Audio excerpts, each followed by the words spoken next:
Isa sa pinakasikat na siomai o proven sa Cagayan de Oro na sa una pa lang daghan nagikay silang customer nagabalik-balik sama nako.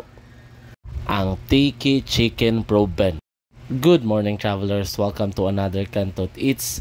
And yes, fight me kung dili mo agree na ang Tiki Chicken Proven ang usa sa pinakasikat na proven dinhi sa Cagayan de Oro.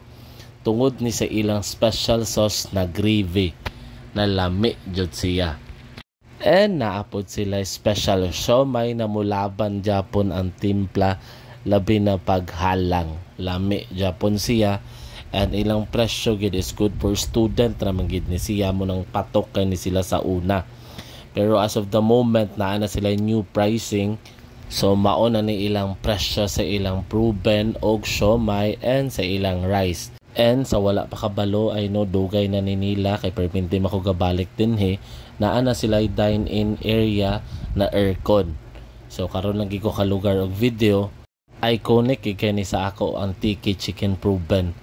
Likod lang gid ni siya sa Pilgrim Christian College. And dili ka taga CDO or dili ka sa CDO Gaskwila kung wala pa kasukad na katilaw sa ilang proven og siomai dinhi.